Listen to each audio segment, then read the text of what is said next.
Okay sir, okay okay sir, రండి రండి రండి.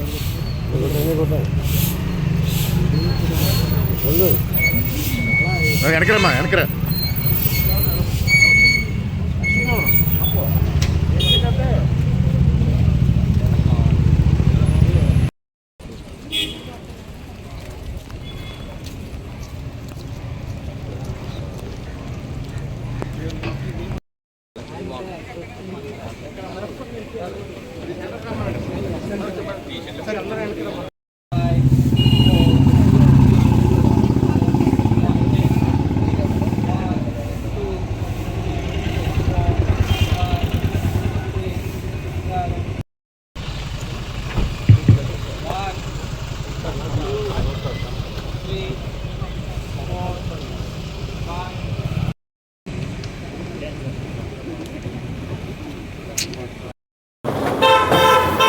అందరికీ నమస్కారం అండి.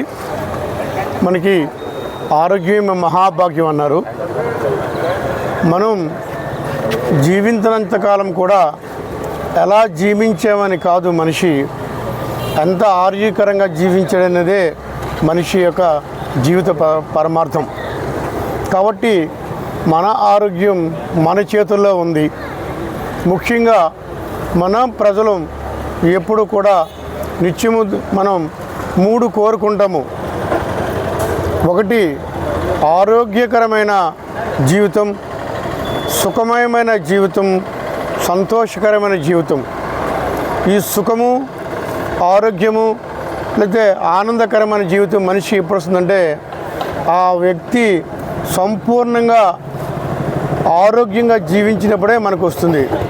అందుకే మనకి ఆరోగ్యమే మహాభాగ్యం అన్నారు. సిరి సంపదలు ఎన్నున్నా ఆరోగ్యం లేకుంటే ఆ జీవితం సున్నా. కాబట్టి మనం మంచిగా జీవించాలంటే మన హ్యాబిట్స్ అనేవి చాలా చాలా ఇంపార్టెంట్.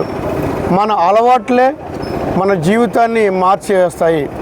కాబట్టి చాలామంది కూడా కొంతమంది మరి కొంతమంది తెలియక కొంతమంది ఈ టొబాకోని అంటే పొగాకుని వాడటం అంటే నమలటం వల్ల కానీ లేకుంటే ధూమపానం అంటే సిగరెట్ రూపంలో ధూమపానం చేయటం వల్ల కానీ వారి ఆరోగ్యం వారి చేతులారగానే పాడు చేసుకుంటారు. ముఖ్యంగా ఇది క్యాన్సర్ వ్యాధికి దారితీస్తుంది. ఒకసారి మనిషి క్యాన్సర్ వ్యాధికి లోనేటంటే అది మనం సర్వే చేయటం చాలా చాలా కష్టం. దీనివల్ల మీకు ఒకటి అందరికీ మనవి చేస్తున్నాను. మనం చేస్తున్న ఈ చిన్న తప్పు వల్ల ఒక వ్యక్తి చేస్తాడు. ఈ వ్యక్తి చేయడం వల్ల అది క్యాన్సర్కి దారితీస్తే తను సఫర్ అవుతాడు, తన కుటుంబ సభ్యుల్ని కూడా ఇబ్బంది పెడతాడు. ముఖ్యంగా ఇది గమనించాలి. తన తల్లిదండ్రులు ఇబ్బంది పడతారు, తన భార్య పిల్లలు ఇబ్బంది పడతారు, ఎంటైర్ తన జనరేషనే ఇబ్బంది పడతారు.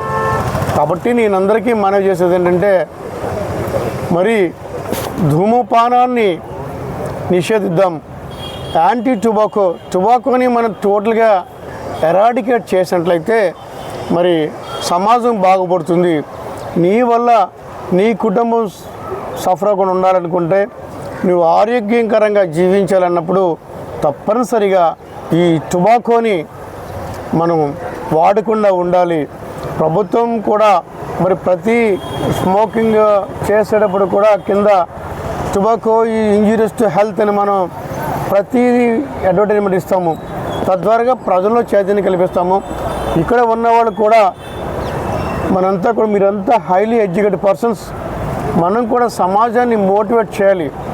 సమాజంలో ఎవరైతే తెలుసో తెలియక వాడుతున్నారో దీనివల్ల కలిగే పరిణామాల్ని వాళ్ళకి వివరించి తద్వారాగా ఈ టొబాకో ఎడిక్ట్ అయిపోయిన వారందరూ కూడా వాళ్ళ ప్రాణాలు కాపాడుకోవాల్సిందిగా మేమందరినీ ముందుగా తెలియజేస్తున్నాండి. అందుకే ధన్యవాదాలండి.